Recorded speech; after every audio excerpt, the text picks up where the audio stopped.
আচ্ছা, তাহলে আমাদের মোটামুটি মেকানিক্সটা শেষ। এরপর আমরা স্ট্রেংথ অফ ম্যাটেরিয়ালসটা শুরু করব আজকে। তাহলে প্রথম স্ট্রেংথ অফ ম্যাটেরিয়ালস এর যে লেকচারটা আমাদের আছে, এটা মূলত স্ট্রেস এবং স্ট্রেন, এই দুটো টপিকের। তো তোমাদের অতিরিক্ত চাপ নেওয়ার কোনো দরকার নেই। এটাতে বেসিক্যালি 5টা লেকচার আছে, 5টাতেই মোটামুটি কমপ্লিট হয়। তারপরও আমি ক্লাস লাগবে আরো একটা দুটো বিষয় নিব, সমস্যা নেই। মেকানিক্স তো 6টা লেকচার এনাফ ছিল মনে হয়, না? মোটামুটি এনাফ থাকার কথা।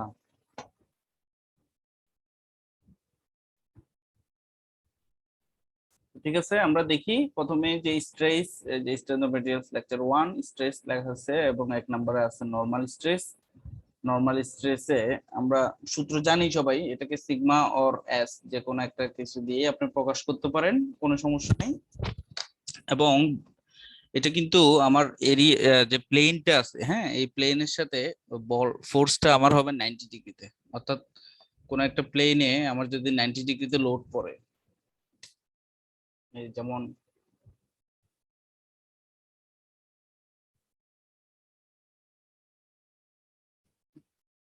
এটা তো অনেকগুলো তল আছে না, এটা একটা তল, এটাও একটা তল, এটা একটা তল, এই পাশে আছে, এই পাশে আছে, নিচে আছে, এই পাশে আছে। এই তলগুলাতে এই এরিয়াতে এই এরিয়াতে 90 ডিগ্রিতে যে লোডটা পড়বে, হ্যাঁ, এটা কম্প্রেসিভ লোডও হইতে পারে, আবার টেনসাইল লোডও হইতে পারে। যে কোনো লোডেই পড়ুক না কেন, জাস্ট এরিয়ার সাথে যখন এই লোডটা 90 ডিগ্রি হবে, তখন যে স্ট্রেসটা ক্রিয়েট হবে, হ্যাঁ, এফ বাই এ, এই স্ট্রেসটার নাম তখন হবে নরমাল স্ট্রেস।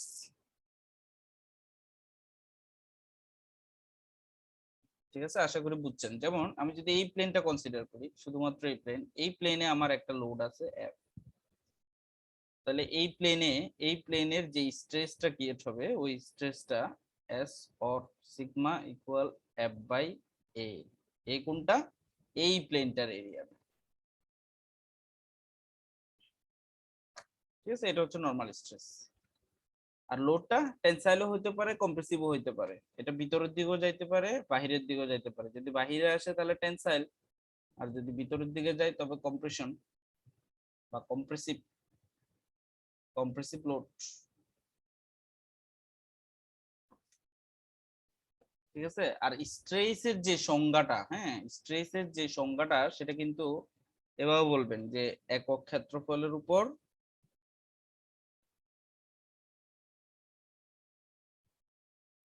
গড় প্রতিরোধী বলকে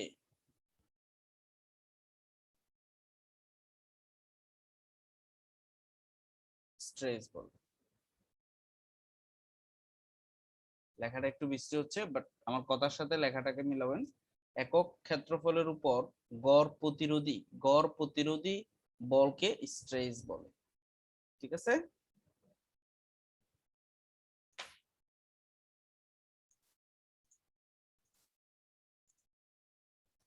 ওকে, এই জিনিসটাই এখানে লেখা আছে। যেমন এটা সিলিন্ড্রিক্যাল, এই অংশটা এই অংশটা কিন্তু সিলিন্ড্রিক্যাল। তো এই সিলিন্ড্রিক্যাল প্লেনের এরিয়াটা কি হবে আমরা সবাই জানি, পাই আর স্কোয়ার। সো এটার এরিয়া পাই আর স্কোয়ার, আর এটাতে যে কম্প্রেসিভ লোডটা পড়তেছে সেটা হচ্ছে এফ। তাহলে এই জায়গায় যে স্ট্রেসটা ক্রিয়েট হবে সেটা কি হবে? এফ বাই এ। আর এই এ সূত্র তখন হয়ে যাবে, যেহেতু এটা সিলিন্ড্রিক্যাল এবং এটার এই যে সিলিন্ড্রিক্যাল শেপ, সো এটার পাই আর স্কোয়ার। স্ট্রেস গুলো ভালো মতো বুঝেন, আপনাদের কিছু ম্যাথ স্ট্রেস, পাঞ্চ, শেয়ার, এই সমস্ত জিনিসগুলো নিয়ে আসে। তো এগুলো একটু বুঝতে হবে, নাহলে কনফিউজ থেকে গেলে আপনার প্রবলেম হয়ে যাবে বুঝতে। যেমন এই সেকশনটাতে দেখেন, এখানে এক পরিমাণ বল পড়ছে, বাট এটার এরিয়া তো বুঝতেছেন আপনি, দৈর্ঘ্য ইনটু প্রস্থ। সো এটার এরিয়ার সূত্র হয়ে যাবে দৈর্ঘ্য ইনটু প্রস্থ। তাহলে স্ট্রেস কি হবে? এফ বাই এ, আর এর জায়গায় বসবে বি ইনটু ডি। এবার আসুন শেয়ার স্ট্রেস। তাহলে শেয়ার স্ট্রেসটা হচ্ছে টাউ সমান এফ বাই এ, একই সূত্র জাস্ট, কিন্তু এই শেয়ার স্ট্রেসটা তখনই ক্রিয়েট হবে যখন আপনার লোডটা পড়বে 0 ডিগ্রিতে। 0 ডিগ্রি অথবা 180 ডিগ্রি, হ্যাঁ, অথবা প্লেন বরাবর যে লোডটা পড়বে, হ্যাঁ, সেটাই হচ্ছে আমার শিয়ার স্ট্রেস। যেমন আমি যদি সেম আগের চিত্রটাতে মনে করেন যে আমি আগের চিত্রটাই আমি আঁকলাম, আবার এই চিত্রটাই আমি আঁকলাম। তো আগে কিন্তু আমরা লোডটা এইভাবে দিছি, রাইট? এখন আমরা লোডটা এইভাবে দিব না, এখন আমরা এই প্লেনেই লোডটা দিব, বাট সেটা হবে এই প্লেন বরাবর। ঠিক আছে, মনে করেন দেখেন এই হোয়াইট বোর্ডে আমি কিন্তু যদি এভাবে লোড দিই তাহলে সেটা হচ্ছে, যদি আমি উলম্বভাবে লোড দিই 90 ডিগ্রিতে, তবে সেটা হচ্ছে নরমাল স্ট্রেস। কিন্তু আমি যদি লোডটা এইভাবে দিই, এইভাবে যদি লোডটা দিই, তবে সেটা হচ্ছে এই প্লেনের সাপেক্ষে শিয়ার স্ট্রেস। এই জিনিসটাই তো, এটা 0 ডিগ্রিতেও হইতে পারে, 180 ডিগ্রিতেও হইতে পারে। এটাই এখানে বলা আছে যে শিয়ার স্ট্রেস মানে হচ্ছে ফোর্সের ভ্যালু থাকবে 0 ডিগ্রিতে অথবা 80 ডিগ্রিতে। এই যে 0 ডিগ্রিতে দেওয়া লোডটি হবে শিয়ার স্ট্রেস। তো দেখেন এই সিলিন্ড্রিক্যাল শেপের মধ্যে একটু আগে আমরা দেখছিলাম যে এটা এইভাবে পড়ছিল, এর এখানে পড়ছিল, বাট এখানে যদি পড়ে তবে এখানে হয়ে যাবে নরমাল স্ট্রেস, এখানে হয়ে যাবে সিগমা, মানে নরমাল স্ট্রেস। ঠিক আছে, বাট যদি এই সারফেসে যদি পড়ে, এই সারফেসে দেখছেন সারফেস বরাবর সে যাচ্ছে, তাহলে সারফেসের এরিয়া আমরা জানি টুয়াইস পাই আর ইনটু এল। ঠিক আছে, এরিয়া সিলিন্ড্রিক্যাল শেপের এরিয়া কি পরিধি ইনটু পুরুত্ব। এই অংশটা হচ্ছে পরিধি আর এই অংশটা হচ্ছে পুরুত্ব, এই জায়গাটা দৈর্ঘ্য এল। আর যেহেতু এটা উচ্চতা উচ্চতা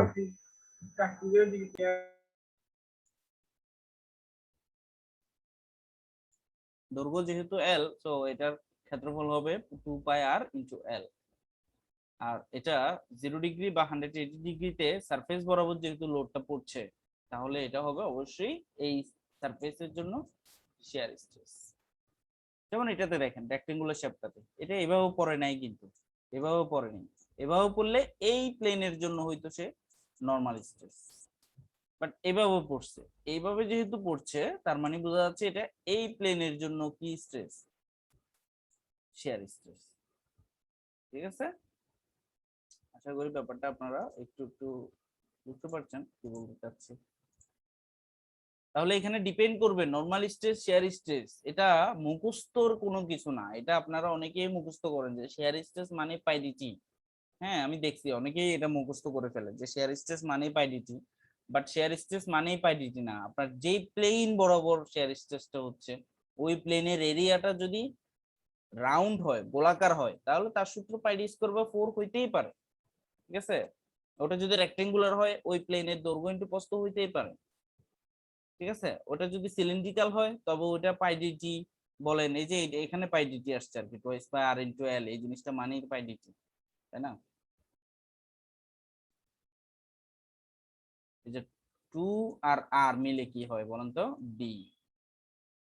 আর এই পাই সামনে রাখলাম, আর এই পুরুত্বকে আমরা এল না ধরে আমরা যদি এটাকে থিকনেস কনসিডার করি, তবে থিকনেস। তো দেখছেন এটার এরিয়া কিন্তু পাই ডিটি। তা আপনি কিন্তু এই শেয়ার স্ট্রেসটা বুঝতে হবে যে শেয়ার স্ট্রেসটা হচ্ছে এই সারফেস, যার কারণে এটার সূত্র পাই ডিটি আসছে।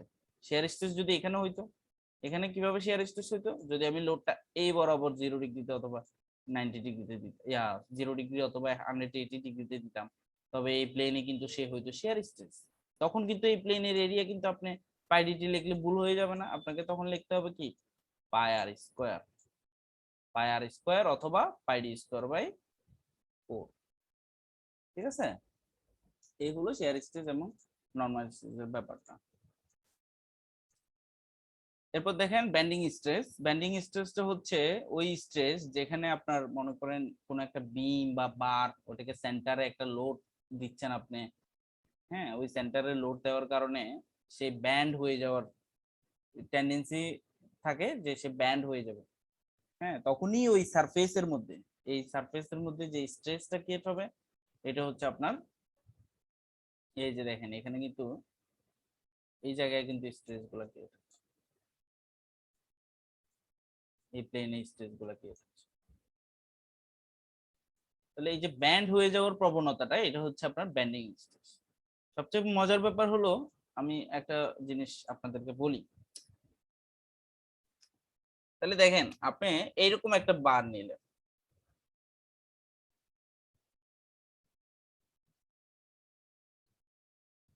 এটা একটা বার নিলেন, হ্যাঁ, আপনি এইখানে একটা লোড দিচ্ছেন তাকে, এখানে একটা লোড দিচ্ছেন, সেম লোড, মনে করেন এটা 100 নিউটনের লোড দিচ্ছেন, এটাকেও 100 নিউটনের একটা লোড দিচ্ছেন, আবার মাঝখান থেকেও একটা লোড দিচ্ছেন, মনে করেন 1000 নিউটন। তাহলে দেখেন এই মাঝখানের এই লোডটা এই প্লেনে কিন্তু, হ্যাঁ, সে যদি ব্যান্ড না হইতো, সে যদি ব্যান্ড না হইতো তবে এই 1000 লোডটার জন্য এই প্লেনে শুধুমাত্র হইতে কি stress, normal stress sigma N বা সিগমা যেটাই লেখেন আপনি, নরমাল স্ট্রেস। আবার এই 100 নিউটন গুলো কিন্তু এই প্লেনে কিন্তু হচ্ছে কি নরমাল স্ট্রেস, কারণ 90 ডিগ্রিতে পড়ছে এই প্লেনে, এই প্লেনে কিন্তু তারা পড়ছে 90 ডিগ্রিতে। তো এখানেও কিন্তু হচ্ছে আপনার নরমাল স্ট্রেস।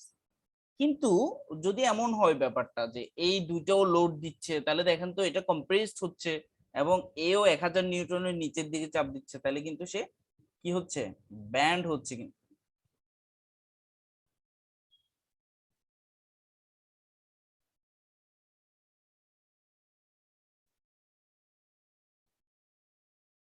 জিনিসটা কিন্তু ব্যান্ড হচ্ছে।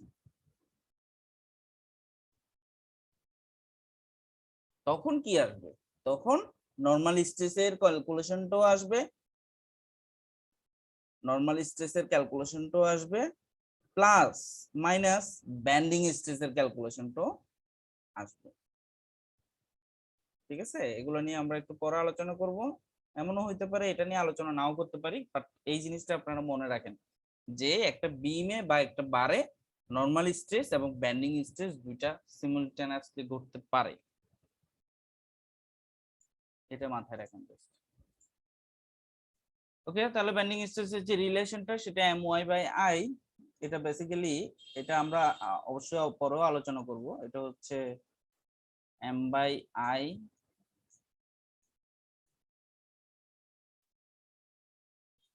Sigma by Y equal E by R. এই রিলেশন থেকে আমরা জাস্ট এই দুটো পার্টকে নিছি, ঠিক আছে, এই দুটো পার্টকে নিছি, এটাকে এটাকে আমরা নেগলেক্ট করছি না, জাস্ট দুটো পার্টকে নিয়ে একটা ইকুয়েশন দাঁড় করাচ্ছি, আর কিছু না। জাস্ট এটাকে নেগলেক্ট করতেছি যে ব্যাপারটা তা না, এটাও আছে, বাট আমি চাইলে এই দুটোকেও নিতে পারতাম, কিন্তু ওটা ডিপেন্ড করছে আমার ভ্যালুর উপর, আমার ডিমান্ডের উপর, আমি কি চাচ্ছি বা আমাকে কি কি ভ্যালু দিছে, কি কি আননোন আছে ওই জিনিসটার উপর। সো আমাদের ম্যাক্সিমাম টাইমে আমাদের এত কিছু লাগে না, আমাদের জাস্ট এই পোর্শনটা লাগে ব্যান্ডিং স্ট্রেসে। তাহলে এখান থেকে দেখেন আপনি এই সিগমাকে আলাদা করলে কি আসবে, M Y by M Y divided by I, এই জিনিসটা লাগে। ঠিক আছে, এইটাই আমরা এখানে লিখছি যে সিগমা সমান এম ওয়াই বাই আই। এই সিগমাটার নাম তখন কি, সিগমা মানেই নরমাল স্ট্রেস না, আমি বারবার বলছি সিগমা মানেই নরমাল স্ট্রেস না, আমরা স্ট্রেসকে প্রকাশ করার জন্য সিগমাটা ইউজ করছি, ওখানে মাঝে মাঝে স্ট্রেসকে প্রকাশ করার জন্য টাও ইউজ করতে পারি। এখানে দেখছেন এখানে ব্যান্ডিং স্ট্রেসকে প্রকাশ করতেছে সিগমা দিয়ে, তো আপনাকে সূত্র দেখেই বুঝতে হবে যে এই স্ট্রেসটা কি, অথবা বলে দিলে আপনি এটাকে সিগমা বি লিখতে পারেন, এটা আপনার ইচ্ছা। নরমাল স্ট্রেস আপনি সিগমা এন লিখতে পারেন, সমস্যা নেই, এগুলো আপনার ইচ্ছা সম্পূর্ণ।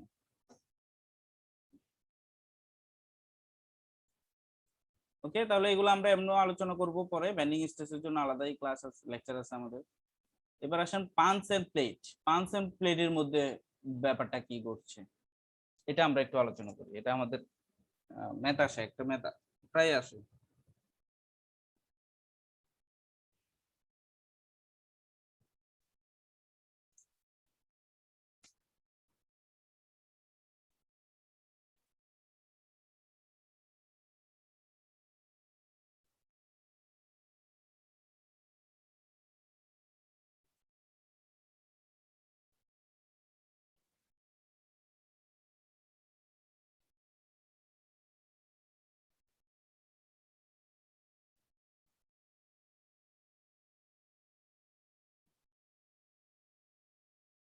তাহলে এটা হচ্ছে আমার পাঞ্চ, যেটা দিয়ে আমরা চিত্রটা করব, আর যেখানে চিত্রটা করব সেটা হচ্ছে প্লেট।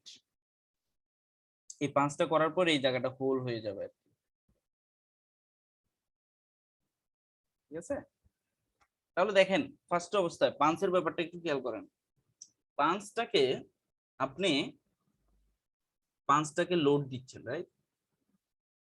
পাঞ্চটাকে এক পরিমাণ বলে আপনি লোড দিচ্ছেন, লোড দিয়ে এই পাঞ্চটাকে আপনি এই জায়গায় কিন্তু একটা চাপ দিচ্ছেন। ফার্স্টে আপনি প্রাথমিক অবস্থায় কিন্তু ছিদ্র করে ফেলছেন না, আপনি ছিদ্রটার জায়গাটা সিলেক্ট করে আপনি একটা চাপ দিচ্ছেন আগে। তাহলে প্রাথমিক অবস্থায় সেই প্লেটের উপরে আগে জাস্ট এইভাবে একটা চাপ দিল এক পরিমাণ বলে, তাহলে এই এরিয়াতে চাপ দিল, রাইট? এই গোলাকার এরিয়াতে চাপটা দিল। তাহলে যেই গোলাকার এরিয়াতে সে চাপটা দিল ওইটাই আমার পাঞ্চের ডায়াটা কিনা দেখেন তো।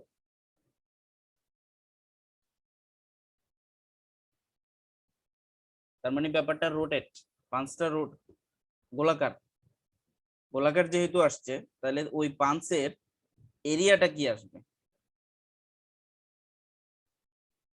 পাই ডি স্কোয়ার বাই 4, রাইট? তাহলে আপনার লোডটা কিন্তু দেখেন তো এরিয়ার সাথে লোডটা 90 ডিগ্রিতে কিনা। এরিয়ার সাথে লোডটা 90 ডিগ্রিতে থাকার কারণে এটা 90 ডিগ্রি।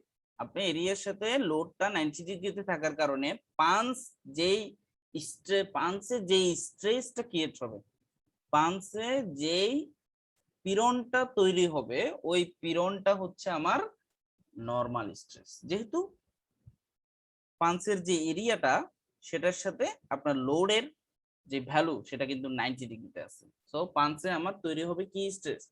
Normal stress. পাঞ্চে আমার তৈরি হবে নরমাল স্ট্রেস। তো পাঞ্চের নরমাল স্ট্রেসের সূত্র কি হবে? সিগমা ইকুয়াল এফ বাই এ। স্ট্রেসের সূত্র সবার জন্য সেম, এফ লিখলাম, এটা হচ্ছে পাঞ্চে প্রযুক্ত বল, আর এ হচ্ছে পাঞ্চের এরিয়াটা। তাহলে পাঞ্চ কোন এরিয়াতে চাপ দিবে? Pi by 4 D square. তাহলে পাঞ্চের স্ট্রেস কিন্তু আমরা পেয়ে গেলাম, পাঞ্চের যে নরমাল স্ট্রেসটা তৈরি হবে এটা সেটা পেয়ে গেলাম এফ বাই এ, আর এ সমান হচ্ছে পাই ডি স্কোয়ার বাই 4। এতটুকু আমরা আশা করি বুঝছি। এখন দেখেন আপনি যেই ছিদ্রটা করবেন এই ছিদ্রটাতে কিন্তু লোডটা পড়বে এই জায়গাতে। খেয়াল করেন আপনার পাঞ্চের যেই শেপটা আছে, হ্যাঁ, যে শেপটা আছে ওই শেপটা কিন্তু ছিদ্রের চারপাশে কাটার গুলা বসে ওই ছিদ্রটাকে আলাদা করে বের করে ফেলবে, এই জায়গাটা ফাঁপা করে ফেলবে। তাহলে ফাঁপা করার আগে এই জায়গাটার কোন এরিয়াতে লোড গুলো পড়ছে খেয়াল করেন তো। ওই সেম পরিমাণ লোড যদি আপনার ছিদ্রের চারপাশে নাই পড়ে তাহলে কি ছিদ্রটা তৈরি হবে? হবে না তো। তাহলে দেখেন তো যেই অংশটুকু প্লেট থেকে বাহিরে চলে আসছে ওই অংশটুকুর এরিয়া এটাতেই লোডটা পড়ছে না, এই এরিয়া গুলাতেই লোডটা পড়ছে না। আপনি চিন্তা করেন এই যে এটা মার্কার, আমি এই সারফেস সার্কুলারলি তো এটা মার্কার, এটা সার্কুলারলি তো আমার ফোর্সটা পড়ছিল, রাইট? তো এই এরিয়াটা তাহলে কি হবে বলেন তো? এই সার্কুলার এরিয়াটা কি হবে? এটা না, এটা হচ্ছে পাই ডি স্কয়ার বাই 4, বাট এটা কি হবে? পাই ডি টি। টি কোনটা দেখেন তো? ঠিক প্লেটের থিকনেস বরাবরই আমার এই অংশটা কাটবে না, তাহলে এই জায়গাটার মান কি হবে? প্লেটের থিকনেস।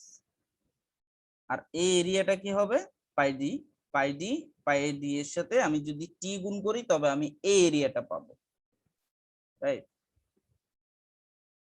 অর্থাৎ এটা পরিধি হচ্ছে, আমি যদি এরিয়া সমান পরিধি ইনটু পুরুত্ব, এরিয়া সমান হচ্ছে পরিধি ইনটু পুরুত্ব, তাহলে পরিধি আমি কি জানি এটার পাই ডি ইনটু পুরুত্বটা কত? প্লেটের থিকনেস টি, তাহলে আমার এই শেয়ার এরিয়াটা হচ্ছে পাই ডি টি, রাইট? তাহলে প্লেটের মধ্যে যে স্ট্রেসটা ক্রিয়েট হবে ওই স্ট্রেসটা আমার এই সার্কুলার সারফেসে ক্রিয়েট হবে, যার কারণে এটাকে আমরা শেয়ার এরিয়া বলতে পারি। সো শেয়ার স্ট্রেস টাও সমান এফ বাই এ, আর এ সমান আমরা এখানে লিখবো পাই ডি টি, ঠিক আছে? তো আপনারা বারবার এটা মুখস্থ করা শুরু করবেন না যে শেয়ার স্ট্রেস মানেই এরিয়া পাই ডিটি, ব্যাপারটা এটা না, কিন্তু আমি বারবার বলছি শেয়ার স্ট্রেস মানেই এরিয়া পাই ডিটি না, তার শেয়ার স্ট্রেসটা এখানে হচ্ছে পাই ডিটি তে, যার কারণে আমরা এটা এখানে বসাই, আর কিছু না। তাহলে পাঞ্চ এবং প্লেটের যে স্ট্রেস, দুইটা স্ট্রেস হয় এখানে, একটা হচ্ছে নরমাল স্ট্রেস যেটা ঘটে পাঞ্চে, আর একটা হয় শেয়ার স্ট্রেস যেটা ঘটে প্লেটে। ঠিক আছে, এই দুইটা ব্যাপার মাথায় রাখবেন।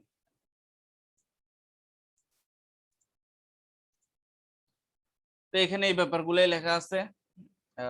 এস স্ট্রেস পাঞ্চ, এফ যেটা পাঞ্চের লোডটা দিচ্ছি, আর এরিয়া তখন হচ্ছে পাই আর স্কোয়ার, যেহেতু পাঞ্চের ডায়াটা পাই ডি স্কোয়ার বাই 4 অথবা পাই আর স্কোয়ার যাই বলেন আপনি। আর দেন প্লেটে যে স্ট্রেসটা ক্রিয়েট হচ্ছে ওটা এফ বাই এ, এফ হচ্ছে পাঞ্চে যে লোডটা দিচ্ছি সেম লোডেই চারপাশে যাবে, দেন এরিয়া হচ্ছে পাই ডিটি। এই যে normal stress in rivet, sorry এটা punch, normal stress in punch আর শেয়ার স্ট্রেস ইন প্লেট, এই দুটো জিনিস।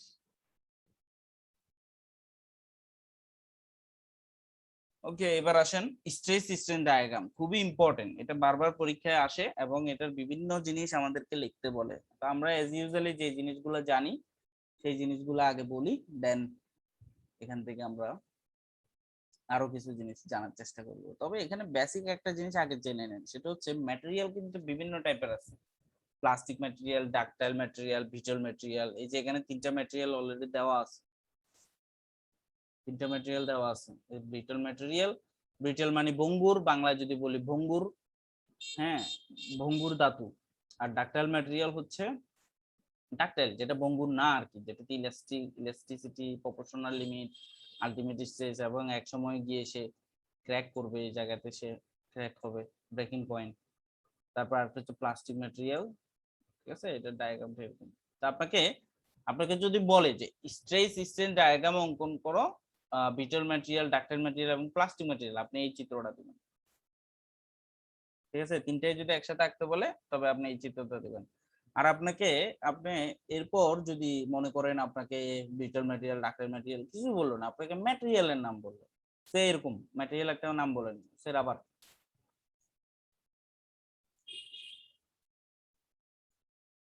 রাবারটা কি ম্যাটেরিয়াল?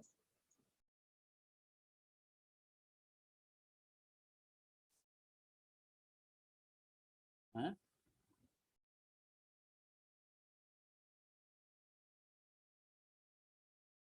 রাবারটা কি প্লাস্টিক ম্যাটেরিয়ালে ধরা যাবে? হ্যাঁ ধরা যাবে তো, কিন্তু বিটল তো না, বঙ্গুর তো না, রাবার তো সহজেই ভেঙে যাবে না। আবার ডাকটাইল ম্যাটেরিয়ালও ধরা যাবে না, কারণ ডাকটাইল ম্যাটেরিয়ালে এক সময় গিয়ে সে ব্রেক হবে, তো রাবার তো এক সময় গিয়ে ব্রেক হবে না, এবং ওটার আলটিমেট কোনো পয়েন্টও নেই। তো এটা প্লাস্টিক ম্যাটেরিয়াল কাউন্ট করতে হবে। এরকম একটা কোশ্চেন মনে হয় আসছিল এই যে কিছুদিন আগে, আপনারা পিএসসি তে কোনো পরীক্ষা দিয়ে থাকলে ওখানে একটা আজকে দেখছিলাম একটু করে, ওখানে একটা এমসিকিউ এই টাইপের আসছিল, রাবার কি টাইপের ম্যাটেরিয়াল। আচ্ছা যাই হোক, তো আপনাকে ম্যাটেরিয়ালের নাম বললো, সে রাবার বললো, যে সে গ্লাস, গ্লাস বলতে পারে, সিরামিক্স বলতে পারে। তো গ্লাস, গ্লাস কি material? Brittle material, right? Glass তো ভেঙে যাবে, বোঝা যাচ্ছে। তো আপনাকে গ্লাসের স্ট্রেস স্ট্রেন ডায়াগ্রাম অঙ্কন করতে বললো, তখন আপনি কি করবেন? এই যে শুধু ব্রিটল ম্যাটেরিয়ালের এই জায়গাটা আছে, এই ডায়াগ্রাম, এই লাইনটা, বাকিগুলো আঁকার দরকার নেই, এগুলো তখন আঁকার দরকার নেই। ঠিক আছে, মনে থাকবে। সে আপনাকে মাইল্ড স্টিল বললো, যেমন আমরা মাইল্ড স্টিলে আমাদের সবচেয়ে বেশি আসে, সব জায়গায় আসে মাইল্ড স্টিল। তো মাইল্ড স্টিল যখন আমাকে আঁকতে বলবো, তাহলে মাইল্ড স্টিল ডাক্তাইল ম্যাটেরিয়াল, তো আমি এইটা আঁকবো, শুধু এটা আঁকবো, এই জিনিসটা আঁকবো। আশা করি ব্যাপারটা বুঝছেন, এটা যেহেতু কমন একটা জিনিস, এটা মোটামুটি আমরা সবাই জানি। এই চিত্রটা দেখেন, এই চিত্রটা আমি এখানেই করাই।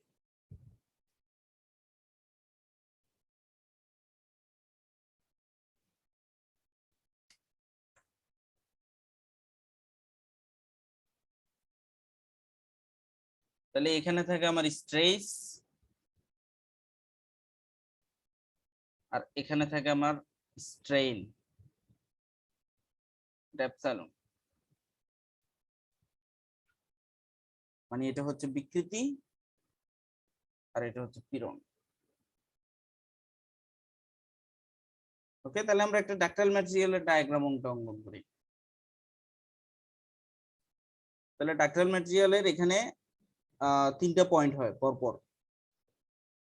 তিনটা পয়েন্ট হয়। একটা প্রথম যে পয়েন্টটা সেটাকে আমরা একটা নাম দিলাম এ, সেকেন্ড যে পয়েন্টটা উপরে সেটার নাম দিলাম বি, আর 3 নাম্বার যে পয়েন্টটা সেটার নাম দিলাম সি, আর এখানে একটা নিচে ডাউনে গিয়ে একটা পয়েন্ট হবে সেটার নাম দিলাম ডি, আর এখানে একটা টপে একটা পয়েন্ট দিলাম ই, আর এখানে একটা পয়েন্ট দিলাম এফ। আগে আমরা এই ব্যাপারগুলোর নাম জানি। তাহলে এ কি, যারা যারা জানি একটু রেসপন্স করেন, আমি ভুলে গেছি মনে হয়। এ কি? প্রপোর্শনাল, প্রপোর্শনাল লিমিট নাকি?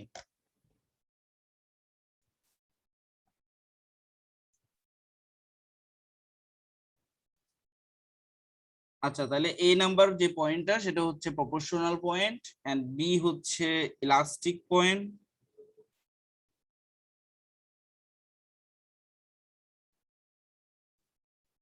ইলাস্টিক পয়েন্ট, সি হচ্ছে upper yield point, yield point, হ্যাঁ ইল্ড, আর ডি হচ্ছে lower yield point.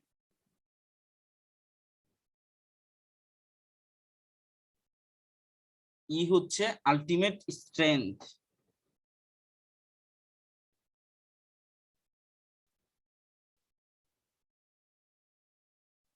Ultimate strength point বলতে পারেন, কোন সমস্যা নেই।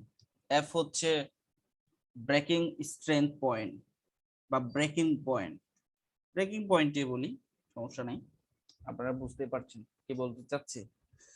তো প্রপোর্শনাল পয়েন্ট এই ব্যাপারটা আমরা সবাই জানি যে প্রপোর্শনাল পয়েন্ট হচ্ছে স্ট্রেস এবং স্ট্রেইন কি প্রপোর্শনাল, হ্যাঁ তাদের যে রেশিওটা ওই রেশিওটা সেম থাকবে, অর্থাৎ স্ট্রেস কে স্ট্রেন দিয়ে ভাগ করলে যে ভ্যালুটা আসবে, রেশিওটা আসবে, সেটা সব জায়গায় এই পর্যন্ত সমান থাকবে। ঠিক আছে, এই মনে করেন আপনি এখান থেকে একটা ভ্যালু নিলেন স্ট্রেসের, হ্যাঁ স্ট্রেনের একটা ভ্যালু নিলেন, এটাই তো স্ট্রেনের ভ্যালু, রাইট? আর এই উপর পর্যন্ত গেলেন, সেটা হচ্ছে স্ট্রেসের ভ্যালু। তাহলে এই স্ট্রেস কে স্ট্রেন দিয়ে ভাগ করলে একটা ভ্যালু আসবে না, স্ট্রেস কে স্ট্রেন দিয়ে ভাগ করলে একটা ফ্যাক্টর আসবে না, একটা ভ্যালু আসবে না, আসবে তো নাকি? ওই ভ্যালুটা এখানে হবে প্রপোর্শনাল, ঠিক আছে, সমানুপাতিক ভাবে তারা এই হারটা বাড়বে। আপনি যদি স্ট্রেনটা আর একটু বাড়িয়ে নেন এবং স্ট্রেসও বাড়িয়ে নেন, এদেরও যে প্রপোর্শনাল আসবে সেটা সেম আসবে। সরাসরি এটা বলতে পারেন যে এখানে যে স্লোপ যে অ্যাঙ্গেলটা আছে সেটা সবসময় সেম থাকবে, সরাসরি এটাই বলতে পারেন, এটা হচ্ছে প্রপোর্শনাল লিমিট। আর ইলাস্টিক লিমিটটা কি? ইলাস্টিক লিমিটটা হচ্ছে ওই ম্যাটেরিয়ালের ইলাস্টিসিটির যে বিহেভিয়ারটা ওইটা কন্টিনিউ থাকবে এই পর্যন্ত, বি পয়েন্ট পর্যন্ত, এই পর্যন্ত তার মধ্যে ইলাস্টিক বিহেভিয়ার কন্টিনিউ থাকবে। এখন এখানে আরেকটা ব্যাপার আছে, সেটা হচ্ছে এই প্রপোর্শনাল লিমিটের ভিতরে,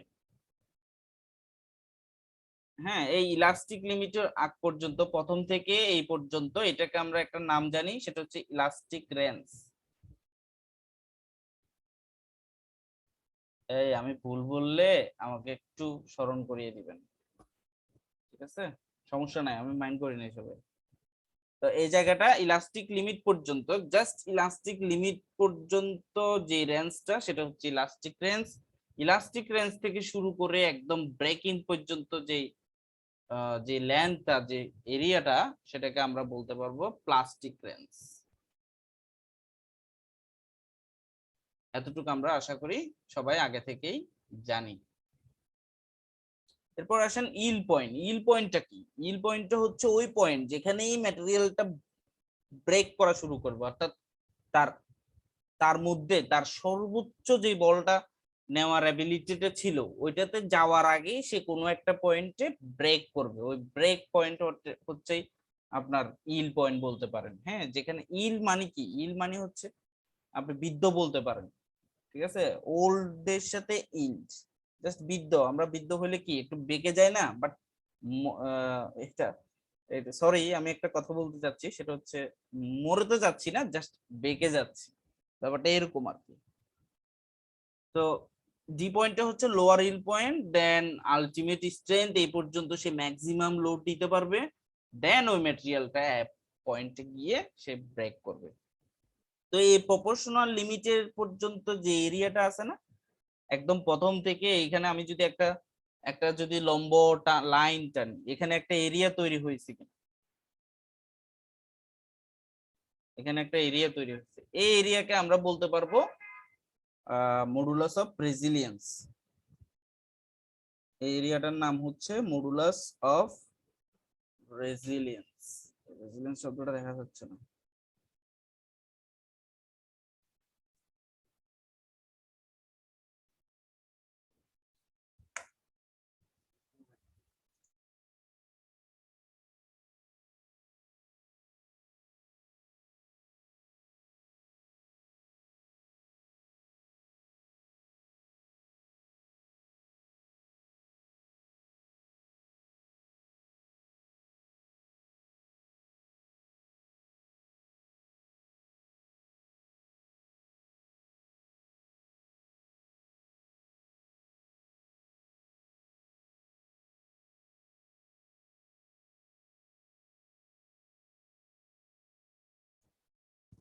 আমি একটু পরে কথা বলতেছি আর কি, হ্যাঁ।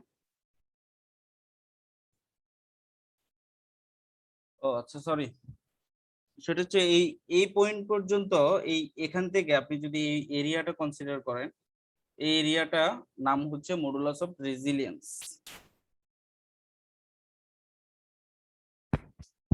আর একদম প্রথম থেকে আপনি যদি এই অ্যাপ পরিমাণ পর্যন্ত এরিয়াকে কনসিডার করেন,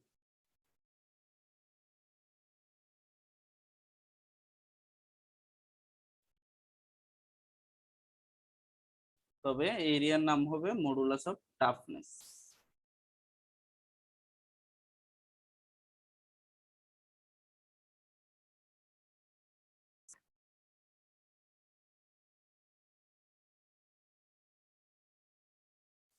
আশা করি আপনারা বুঝছেন, এর ভিতরে আর তেমন কিছু নেই। আহ, ঠিক আছে, এই পর্যন্ত। তো আমরা নেক্সট দেখি কি আছে, আমাদের কিছু মিস যাচ্ছে নাকি। Modulus of resilience, fracture, maximum, ultimate, elastic point, upper end point সবকিছু আসছে মোটামুটি।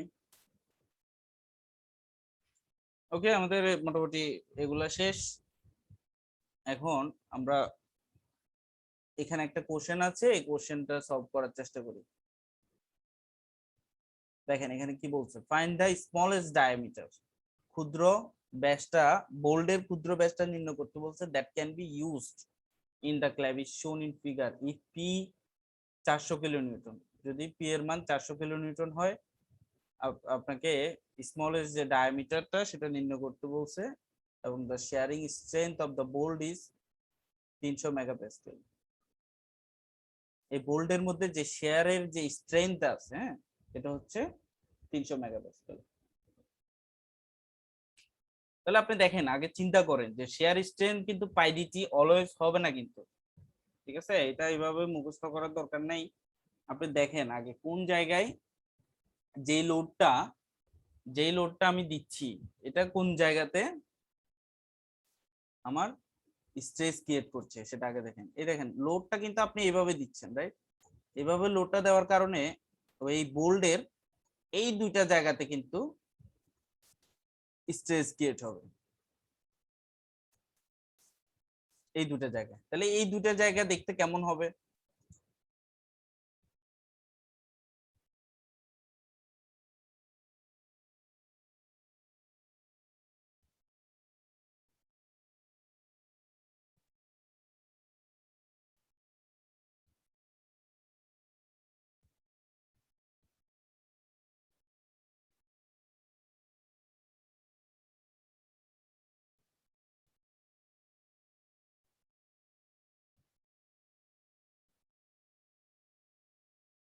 এই ছিল আমাদের ক্যাবিসটা।